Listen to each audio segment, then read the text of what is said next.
Guys अब मैं आपको लेके चलता हूँ इस फर्नेस एरिया के अंदर, इस वाले मैन होल से। ये जो आप सामने देख रहे हो ना, कुछ इस तरह से बंदे अंदर की तरफ जाते हैं और मैं भी आपको लेके चलता हूँ इस फर्नेस एरिया के अंदर, बोले तो वाटर वाल में।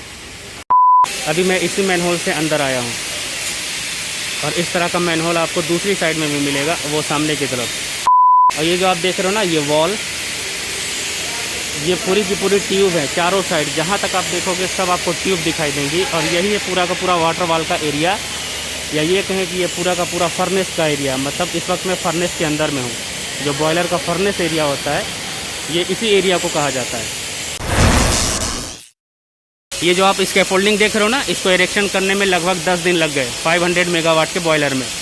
अब जो बॉयलर की कैपेसिटी कम होगी तो उसमें थोड़ा कम टाइम लगेगा, चाहे वो 250 मेगावाट हो, 110 मेगावाट हो। तो ये सब कुछ डिपेंड करता है बॉयलर की कैपेसिटी पर। अब ये 500 मेगावाट का बॉयलर है तो इसका एरिया देखो वाटर वाल का कितना बड़ा एरिया है। अब कैमरे में तो आपको सही से समझ में नहीं आएगा, मैं अभी यहाँ पर हूँ तो मैं देख के बता सकता हूँ कि कितना बड़ा एरिया है 500 मेगावाट के वाटर वाल का। और जो 200 मेगावाट का बॉयलर होता है, 110 मेगावाट का होता है, तो उसका एरिया थोड़ा छोटा होता है और उसमें जब स्कैफोल्डिंग का इरेक्शन होता है तो वो थोड़ा जल्दी हो जाता है, 5 दिन में, 6 दिन में, इस तरह से। गाइस अभी आपको ये पूरा का पूरा वाटर वाल भरा हुआ दिखाई दे रहा होगा, मतलब सारी चीज़ें आपको लगी हुई दिखाई दे रही होंगी। पर जब ये स्कैफोल्डिंग हट जाएगी ना, तो इसमें कोई बंदा नज़र नहीं आएगा, बिकॉज कोई भी ऐसी जगह नहीं है जो इसमें कोई खड़ा रह सके। गाइस ये जो आप पूरा का पूरा स्कैफोल्डिंग देख रहे हो ना, टॉप टू बॉटम, ये सिर्फ 2 रीज़न से लगाया जाता है। एक तो सबसे बड़ा रीज़न ये है कि इस वाटर वाल की जेट क्लीनिंग होती है। जो फर्नेस एरिया की जेट क्लीनिंग मैंने बताया था आपको किस तरह से होती है, वो मैंने आपको दिखाया भी है। तो वो जेट क्लीनिंग के लिए ये पूरा का पूरा इरेक्शन होता है स्कैफोल्डिंग का, टॉप टू बॉटम। और वो जो साइड साइड में बनाया गया है ना प्लेटफॉर्म, वो सारे प्लेटफॉर्म को इसीलिए बनाया गया है ताकि जेट क्लीनिंग में आसानी हो। और जब ये सारी ट्यूब का इंस्पेक्शन करना हो तो इंस्पेक्शन करने में आसानी हो, और इंस्पेक्शन के बाद अगर कोई रिपेयर आता है, कोई भी काम आता है, तो काम करने में आसानी हो। इसलिए वो सारे के सारे जो नीचे के प्लेटफॉर्म है, 5 लेयर में, 6 लेयर में, जो भी, वो जब मैं नीचे जाऊँगा तब आपको दिखाऊँगा। तो ये सारा का सारा स्कैफोल्डिंग, चाहे ये सील की बात करूँ या फिर नीचे के प्लेटफॉर्म की बात करूं, वो सब कुछ यही रीज़न के लिए बनाया गया है कि जेट क्लीनिंग सही तरीके से हो, ये फर्नेस एरिया की, और उसके साथ जो इंस्पेक्शन का काम हो वो सही तरीके से हो, और इंस्पेक्शन के बाद अगर कोई रिपेयर, कोई काम आता है तो वो काम सही तरीके से होना चाहिए। इसीलिए ये पूरा का पूरा टॉप टू बॉटम ये इतना सारा स्कैफोल्डिंग लगाया गया है इस फर्नेस एरिया के अंदर में। अब मैंने आपको इस वाले के बारे में तो बता दिया कि ये स्कैफोल्डिंग इस पैनल से यहाँ तक कैसे आया और इसे क्यों यहाँ पर सील कर दिया गया। अब बात कर लेते हैं इस वाले स्कैफोल्डिंग की। तो पार्ट 1 नीचे की साइड का हो गया। ये वाटर वाल का पूरा पैनल चेक करने के लिए चारों साइड का वाटर वाल का पैनल, उसके बाद जो सूट ब्लोअर का एरिया होता है, वाल ब्लोअर जिसे बोलते हैं, वो सारे एरिया को चेक करने के लिए, बर्नर कॉर्नर जो होते हैं वो चारों कॉर्नर चेक करने के लिए, वहाँ की ट्यूब ज़्यादा डैमेज होती है तो वो सारी चीज़ें चेक करने के लिए ये पूरा का पूरा भाड़ा इस पैनल से लेके यहाँ तक आया, जो अब सील हो चुका है यहाँ पर। और ये वाला जो स्कैफोल्डिंग आप देख रहे हो, ये दूसरा पार्ट है। ये सारा का सारा स्कैफोल्डिंग उसी जगह पे सील किया जाता है जहाँ से लोग बॉयलर के अंदर आए, मतलब ये जो वाटर वाल का एरिया है, फर्नेस एरिया, उसके अंदर जहाँ से लोग आते हैं वहीं पर इस स्कैफोल्डिंग को सील किया जाता है। अब मैं बात करूँ इस वाले स्कैफोल्डिंग की, मैंने तो नीचे की स्कैफोल्डिंग के बारे में आपको बता दिया, जो एस पैनल से लेके ये 49 मीटर की हाइट तक आई। उसके बाद इसे यहाँ पे सील कर दिया गया, और सील करने का रीज़न भी मैंने आपको बता दिया। ये देखो इस तरफ में एक मैन होल है, ये लेफ्ट साइड का मैन होल और ये राइट साइड का मैन होल। तो जहाँ पर मैन होल होता है ना वाटर वाल के अंदर आने के लिए, तो उसी के आसपास इस एरिया को सील किया जाता है। मतलब ये जो पूरा फर्नेस का एरिया है उसे सील किया जाता है मैन होल के आसपास में, ताकि जब बंदे अंदर आए इंस्पेक्शन करने के लिए तो उन्हें आसानी हो अंदर आने में और बाहर जाने में। तो ये एक मैन होल हो गया और दूसरा ये मैन होल। अब आप छोटे बॉयलर में जाओगे ना, 250, 200, 100 वाले में, 250 मेगावाट, 110 मेगावाट, उस तरह के बॉयलर में आप जाओगे तो उसका मैन होल भी आपको छोटा मिलेगा। ये थोड़ा बड़ा है बिकॉज ये 500 मेगावाट का बॉयलर है। तो ये मैन होल के आसपास में भाड़े को सील किया जाता है। ये जो स्कैफोल्डिंग है उसे सील किया जाता है मैन होल के आसपास में, ताकि कोई भी इंस्पेक्शन करने के लिए आए तो इस एरिया से आएगा। उसके बाद उसे नीचे कहीं भी कोई भी बीच में मैन होल नहीं मिलेगा। ये एक यहाँ पर टॉप में 49 मीटर की हाइट पे, और दूसरा बिल्कुल इस पैनल के पास में मैन होल होता है, जहाँ पर बेस होता है ये पूरा का पूरा स्कैफोल्डिंग का। तो यही एक रीज़न है इस स्कैफोल्डिंग को यहाँ पर सील करने का। गाइस ये जो आप स्कैफोल्डिंग देख रहे हो ना, ये सील के ऊपर की स्कैफोल्डिंग, देखो ये चैनल है, तो चैनल को बेस बनाया गया है, उसके ऊपर यहाँ से बेस स्टार्ट हुआ है। देखो ये कॉलम है और साइड साइड में जो चीज़ें लगी होती है ये लेज़र हैं, तो आपको मैं सारी चीज़ें अच्छे से डिटेल में बता रहा हूँ, समझा रहा हूँ कि किस तरह से स्कैफोल्डिंग लगाया जाता है। ये कॉलम के साथ में कनेक्ट है ये लेज़र, और लेज़र की जहाँ जहाँ रिक्वायरमेंट होती है उसी हिसाब से ये सारे लेज़र को लगाया जाता है। ऐसा नहीं कि आप जहाँ तहाँ लगा सकते हो। तो कुछ इस तरह से स्कैफोल्डिंग लगाया जाता है। ये चैनल हो गया बेस इसका, और यहाँ से ये स्टार्ट होता है ये कॉलम, और उसके बाद ये देखो ये ऊपर की साइड में जितना भी लगा हुआ है ना, यहाँ सील किया गया। ऊपर में आपको अलग अलग लोकेशन पे सील मिलेंगे, ऐसा नहीं कि एक ही जगह सील है। जब इस स्कैफोल्डिंग के ऊपर में पहुँचूँगा तब मैं आपको सारी चीज़ें डिटेल में समझाऊँगा। अभी मैं आपको नीचे से बता रहा हूँ कि ये जो पूरा का पूरा स्कैफोल्डिंग है ये अपर फर्नेस के लिए बनाया गया। ये ऊपर का जो है ना ये अपर फर्नेस है, उसमें प्लैटन सुपर हीटर होता है। प्लैटन सुपर हीटर किस तरह का होता है वो भी मैं आपको दिखाऊँगा जब ये इस लैडर के थ्रू ऊपर जाऊँगा। और ये इस तरह का सील देख रहे हो ना, वो अलग अलग लेयर में बनाया गया है, 3-4 लेयर में। और ठीक ये जो आप नीचे देख रहे हो लैडर, इससे नीचे की साइड जाऊंगा तब मैं आपको नीचे की सारी चीज़ें दिखाऊंगा किस तरह का प्लेटफॉर्म बना है।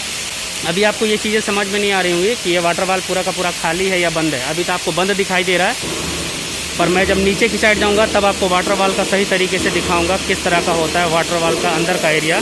ये देखो ये जितने भी स्कैफोल्डिंग है ना, सब में क्लैंपिंग की गई है। ये देखो ये जो आप देख रहे हो ना, कहीं पे नया क्लैंप है, कहीं पे पुराना क्लैंप है, तो ये सब कुछ क्लैंपिंग के थ्रू ऊपर तक जाता है। ये कॉलम है, ये लेज़र है, और जगह जगह पे लेज़र लगे हुए हैं, अलग अलग हिसाब से लेज़र दिए गए हैं। उसके ऊपर प्लैंक लगा हुआ है। ये प्लैंक से ही सब सील किया जाता है। जहाँ पे रिक्वायरमेंट होती है, चाहे वो प्लेटफॉर्म बनाने की हो, भाड़ा सील करने की हो, तो सब कुछ प्लैंक से होता है। ये स्टील बोर्ड या फिर स्टील प्लैंक कहें या पटरा कहें, इसी पे लोग चलते हैं। जो भी बंदा आएगा इंस्पेक्शन करने के लिए तो ये इसी प्लैंक के ऊपर चलेगा। एंड गाइज एक बात और बता दूं, ये जो आप स्कैफोल्डिंग देख रहे हो ना, ये बॉयलर में 2 पार्ट में बना हुआ है। मतलब ये जो वाटर वाल का एरिया है इसमें 2 पार्ट में मैंने आपको बताया। एक पार्ट तो यहाँ पे आके सील हो जाता है और दूसरा यहाँ से शुरू होता है स्कैफोल्डिंग। ये आपको सिर्फ और सिर्फ एनटीपीसी या अच्छे अच्छे प्लांट में ही देखने को मिलेगा। अगर आप स्टेट बोर्ड के प्लांट में जाओगे तो आपको इस तरह से स्कैफोल्डिंग देखने को नहीं मिलेगी।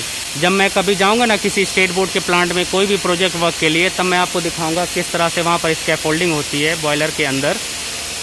ये तो एनटीपीसी का प्लांट है, इसलिए आपको इस तरह का स्कैफोल्डिंग देखने को मिला। बिल्कुल मतलब सही तरीके से रूल रेगुलेशन में और सिस्टम में ये सारी चीज़ें लगी हुई हैं। और ये सब कुछ इंस्पेक्शन होता है, सेफ्टी वाली से चेक करते हैं, उसके बाद पास करते हैं, साइन सिग्नेचर होते हैं, सारा पेपर वर्क होता है, तब क्लियरेंस मिलता है आपको इसमें काम करने के लिए। पर स्टेट बोर्ड के प्लांट में ऐसा नहीं होता, और इस तरह की स्कैफोल्डिंग भी आपको देखने को नहीं मिलेगी। ये जो आप प्लैंक देख रहे हो ना, वहाँ पे प्लैंक नहीं होता, मोस्टली जाली होती है। जाली किस तरह की होती है वो भी मैं आपको दिखाऊंगा। अगर इस बॉयलर में मुझे देखने को मिल गई तो वो जाली मैं आपको दिखाऊंगा। और इतना स्ट्रॉन्ग तरीके से स्कैफोल्डिंग आपको स्टेट बोर्ड के प्लांट में देखने को नहीं मिलेगी। अभी आप यहाँ पे चाहो तो आराम से क्रिकेट खेल सकते हो, इतने अच्छे तरीके से भाड़ा बनाया गया। मतलब मैं आपको एक एग्जांपल दे रहा हूँ, ऐसा नहीं कि क्रिकेट खेलना शुरू कर दें। तो इतने सही तरीके से, इतना स्ट्रॉन्ग और इतना सेफ्टी के साथ ये स्कैफोल्डिंग बनाया गया, और बिल्कुल सारी चीज़ें एकदम सिस्टम में लगी हुई हैं। ऐसा नहीं कि जैसे तैसे बांध के सब भाड़ा ऊपर पहुँचा दिया। आप लैडर देख लो, ये सारे लेज़र देख लो, कॉलम देख लो, क्लैंपिंग देख लो, ये पूरा का पूरा प्लैंक देख लो, ये सब कुछ सिस्टम में लगा हुआ है। ये आप बेस देख लो, बेस से ऊपर जो शुरुआत है ये सारे स्कैफोल्डिंग की वो देख लो। और जब मैं आपको ऊपर की साइड में ले जाऊंगा अपर फर्नेस में, या फिर मैं नीचे लेके जाऊंगा जहां पर अभी बफिंग का काम चल रहा है, आपको सूट ब्लोअर के एरिया में, वो सब कुछ दिखाऊंगा। जब आपको नीचे लेके जाऊंगा तब आप सारी चीज़ें देखना और नोटिस करना। अभी फ़िलहाल ये वीडियो बहुत लंबी हो गई है, तो अब इस वीडियो को एंड करने का टाइम आ गया है। अब इसका जो दूसरा पार्ट मैं बनाऊँगा तो उसमें मैं सारी चीज़ें बताऊँगा अपर फर्नेस के बारे में, और नीचे की साइड में क्या क्या चीज़ें होती हैं। अभी तो आपको ये सब बंद दिखाई दे रहा है, पर आप यहाँ से देखोगे ना तो ये पूरा खाली दिखाई देगा। तो मैं एक लाइन में आपको बता दूं कि ये जो पूरा का पूरा वाटर वाल है ना, ये जस्ट लाइक मौत का कुआं है, उससे भी खतरनाक है। मौत का कुआं तो कुछ भी नहीं है इस वाटर वाल के आगे। मतलब इसमें कुछ होता ही नहीं है टॉप टू बॉटम। अगर बंदा कोई यहाँ से गिर गया ना तो सीधे 0 मीटर जाएगा। तो कुछ इस तरह का होता है वाटर वाल, बिल्कुल खाली और डेंजर। आप देखोगे तो देख के ही डर जाओगे। तो अभी तो ये स्कैफोल्डिंग लगाई गई है। स्कैफोल्डिंग क्यों लगाई गई है वो सब कुछ भी बता दिया मैंने। इंस्पेक्शन के लिए, जेट क्लीनिंग के लिए, जो रिपेयर आएगा, जो काम आएगा वो काम करने के लिए।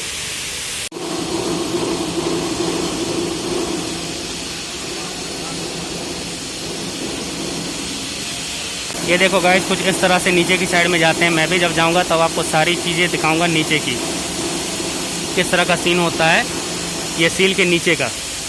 ये देखो, मैं थोड़ा जूम करके दिखाने की कोशिश करता हूँ। वो देखो, वो है प्लैटन सुपर हीटर। सही से दिखाई नहीं दे रहा, मैं जब जाऊँगा वहाँ पर तब आपको दिखाऊँगा।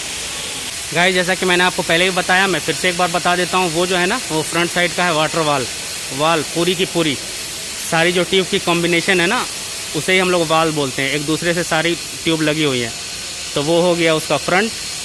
ये हो गया राइट, और ये हो गया लेफ़्ट, और ये हो गया रियर। अब मैं देखो इस तरह से ऐसे कैमरा कर दूँ ना, देखो अब आपको सारी चीज़ें समझ में आएंगी। तो ये मेरा रियर साइड है, ये हो गया लेफ़्ट ये वाला, और ये वाला हो गया राइट, और मेरे पीछे जो है वो फ्रंट, बिकॉज मैं अभी इसके अंदर हूँ। जब बाहर जाऊँगा तो मैं उस तरफ में चला जाऊँगा तो वो मेरे फ्रंट में हो जाएगा। तो कुछ इस तरह से देखा जाता है बॉयलर के अंदर खड़े होके टेक्निकली तरीके से। अब लंच टाइम भी हो चुका है, तो मैं जा रहा हूँ लंच करने के लिए। इसी मैन होल से बाहर जाऊँगा,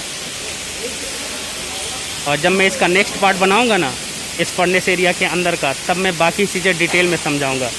सो गाइज आज की इस वीडियो को यहीं पर एंड करता हूँ, बिकॉज समझाने के चक्कर में वीडियो काफ़ी लंबी हो गई है। मिलते हैं फिर किसी नेक्स्ट वीडियो में। अगर ये वीडियो अच्छी लगी हो तो लाइक और शेयर कर देना। चैनल पर नए हो तो चैनल को सब्सक्राइब कर लेना, ताकि इस तरह की और भी वीडियो आपको आसानी से मिल सके। Thank you for watching this video. अब मैं चलता हूँ इस मैन होल से बाहर, बिकॉज लंच का टाइम हो चुका है। ये देखो आ गया ईजिली मैं इस मैन होल से बाहर। ये देखो ये मैन होल के बाजू में ये पीप होल है। इसका क्या यूज़ है, क्यों लगा होता है वाटर वाल में, वो मैंने बता दिया। डग हाउस का मैन होल है। तो इस पीप होल के बारे में भी मैं आपको बताऊंगा डिटेल में किसी और वीडियो में। अभी मैं चलता हूं लंच के लिए, बिकॉज काफ़ी देर हो गई और ये वीडियो भी बहुत ज़्यादा लंबी हो गई, पता नहीं 20 मिनट या 25 मिनट। मैं किसी भी चीज़ को एक्सप्लेन करने में ये नहीं सोचता कि वीडियो कितनी लंबी होगी, मैं बस वो सारी चीज़ें बताता हूँ आप लोगों को। अब डिपेंड ये करता है कि आप उस वीडियो को कितनी देर देखते हो।